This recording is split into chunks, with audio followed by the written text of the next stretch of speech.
All right, well, it's 6 o'clock and we do have a quorum, it appears.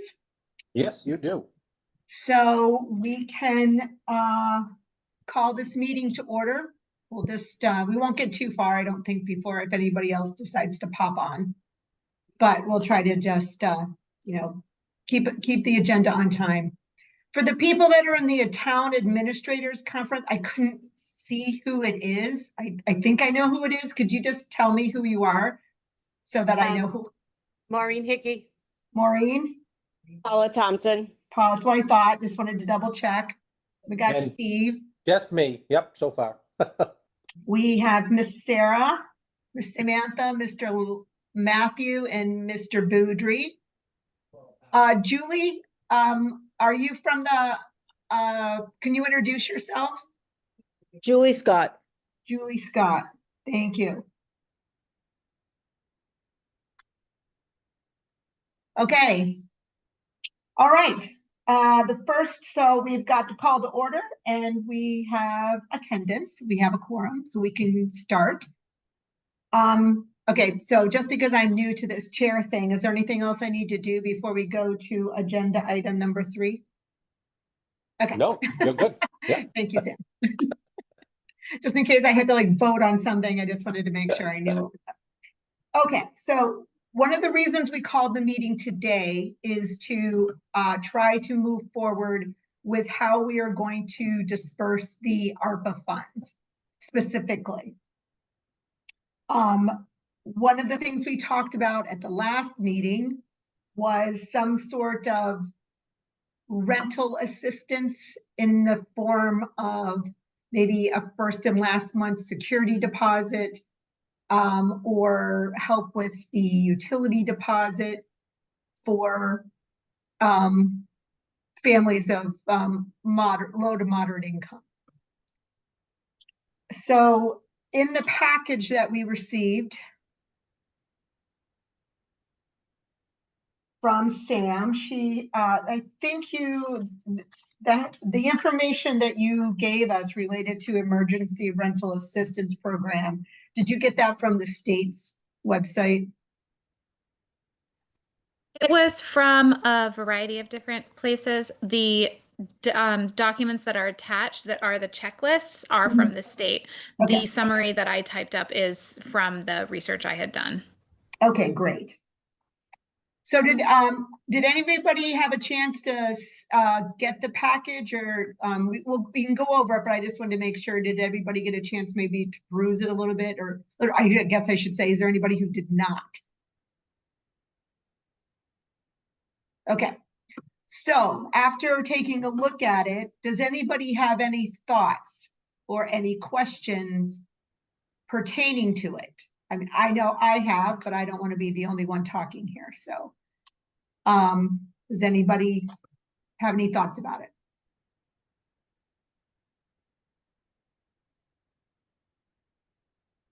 No?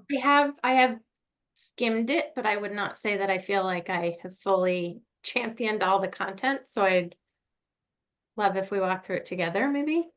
Okay. Sam, do you want, since you're most familiar with it, could you walk through it with us, and then any other kind of color you can give to what you found out would be beneficial? As I know I have some questions, but I'd like to get everybody else's opinion. Sure. So your packet includes a page that says rental assistance research. I kind of wanted to go over some of the different criteria with all of you to see what types of criteria you wanted to include in your particular program. I also included in there the area median income, and there's a chart, and that's from HUD. So it kind of gives you an idea of what the different tiers might look like if that was something that you wanted to do. Depending on what tier you wanted to look at and what threshold, because typically most of our stuff is done at 80%. It could be done as low as you would like if you wanted to set that up, since it is the Affordable Housing Trust. I just don't know what number you'd like to use. So some of the questions that you're going to need to be thinking about for the program is, what is it going to be utilized on? Are you going to limit use? Is it going to be very explicitly only for one thing, such as the deposit, either whether that's for the rental unit itself or for the utility deposit, which I believe one of the trust members had mentioned last time, or I know one of the trust members had mentioned last time, or are you going to look to cover any sort of rent related expense? That needs to be clarified. This example was language that I had pulled from a couple different ones that I had looked up. There's, of course, back rent that you could help pay. There's helping people, especially in a domestic violence situation, getting out of their unsafe housing and into safe housing. Or if it's a child that has a lead concern and they have to move out of their existing unit in order to get into a unit that is safe for the child and has already been kind of secured in some fashion, because I don't know if you know this, but while they're doing that work, nobody can live in the unit. So that could be also qualify under unsafe housing, or if it's condemned, whether living there or something like that. Those facing utility shutoff, you could help deal with either arrears or just a deposit, or someone facing eviction, help them to deal with that process, or helping them to get into a new place. It really depends on what it is that you would like to do. But those are some different ones that I had found in looking up other programs. The next component that's on that list is the income criteria. Most of our affordable units are set at 80% AMI. So for people in our area, that would be the you can look at this chart. It depends on how big their family is, whether it's 1, 2 person, 3, 4, etc. But the area median income right now is 148,900, and that's 100%. And once you start to look at the lower amounts, and for a single person, 80%, which is what, again, our affordable units are currently set at, most of them at least, that's 91.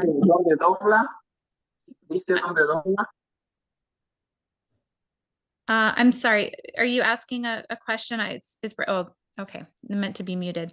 Okay, anyway, the current units, if it's for a single person, their income needs to be 91,000 or below in order to hit that threshold for qualifying for affordable housing. In most of our units that are listed on our subsidized housing inventory, the SHI list. So that's one thing you need to look at, is whether or not you're going to have an income criteria, and then if so, what that number would be, whether that's 80%, like I said, as most of the units, or if you wanted to do it lower.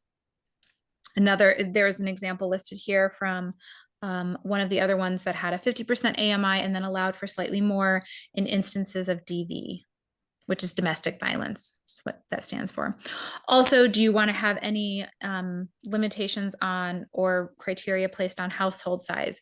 Do you want to include everybody, or do you want to only include other components? Or do you want to, presumably you'd want to set the different thresholds for income based off of the number of people in a household. That's something else you need to look at. And then also, if you want to have a total limit on monies that are handed out, whether you do that as a one-time thing, so this is all that you get, period, and have a lifetime limitation, or you could do up to a certain amount within a 12-month period, or you can do within a 1-year period. So it's like a calendar year versus a rolling year. So there's a lot of different questions that you'll need to start thinking about, or different criteria, I should say, that you need to start thinking about. Really, obviously, that is up to you.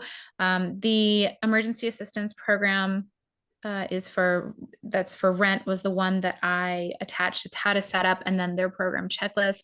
There are things to help you think about and review the process. I don't want to go over it too much more, but if you have any specific questions, I'm happy to answer them.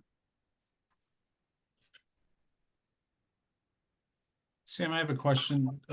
Could this also mean like moving assistance if someone wanted to move in or out of a certain unit, or?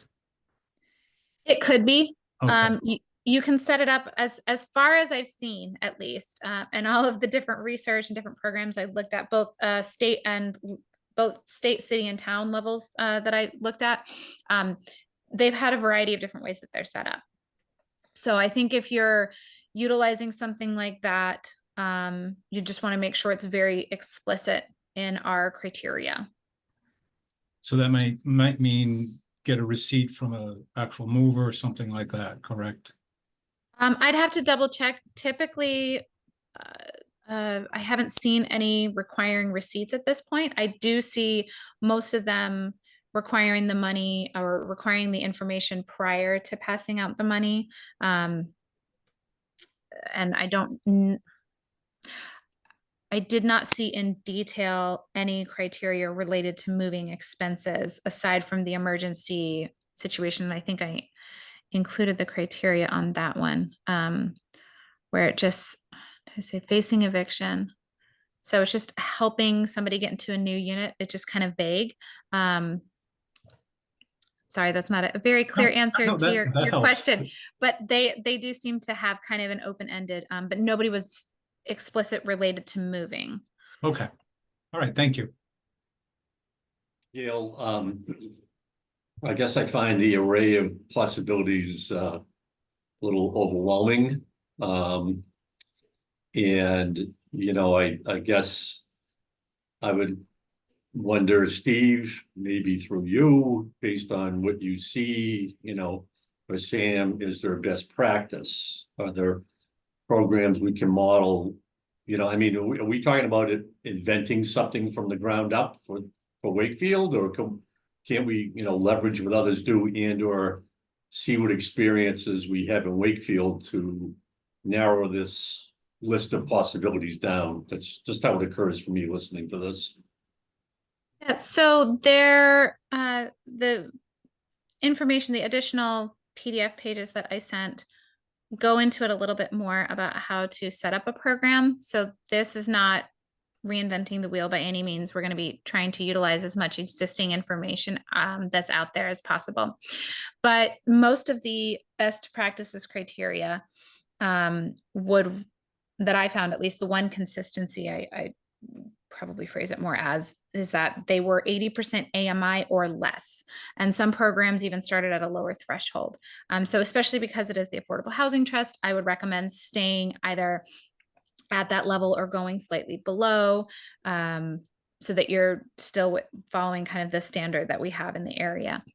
Most of them have a limit on monies paid out within a 12-month period. It's inconsistent whether or not you can come back again. Some say it's a one-time thing, some allow you to come back. So that doesn't really have a, wouldn't say that there's a best practices. However, there is, everybody does have a very explicit limit. Some are as low as like $2,000, some are as high as $7,000. That I could find. So I just tried to write a kind of a sample of, you're going to want to make sure that there's an amount and then a time frame, because that was brought up last time. Is this going to be something that people can access in perpetuity? Are they going to become dependent on it, etc.? Some of the concerns. The household size, most of them have it open to everybody, especially with fair housing regulations, and then reflect the AMI related to whatever the household size is, so that it's not a specific number, that it's reflective of the actual AMI. So those are, I think, most of the criteria. As for the limit on the use, whether or not it's somebody who's in arrears or unsafe housing, utility shut off, that also varies from program to program. And unfortunately is something that I have to put back on you to make that, as the group, to make that decision on. Does that help to clarify some of that?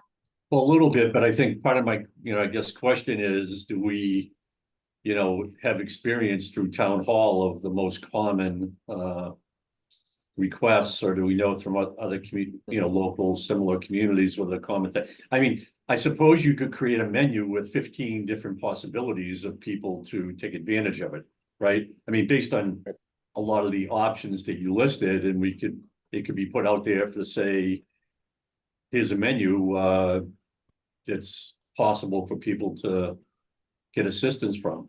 I don't know, do we want it, could it be that broad, or do we want it narrow to fulfill, the most pressing needs that are seen?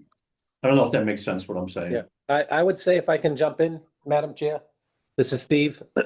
Most of our requests in this area at Town Hall have been for, it's very hard for some people to come up with first and last and a security deposit. So we've had people that would ask for, last month's rent and a security deposit if it's there. Occasionally, we get a request for moving expenses, as Mr. Lowry brought up, but vast majority that have come in is, they come with us and they'll say, we have an emergency fund. I can't come up with all three of those, Stephen. Maybe that's, I'm gonna date myself. That might be $7,500.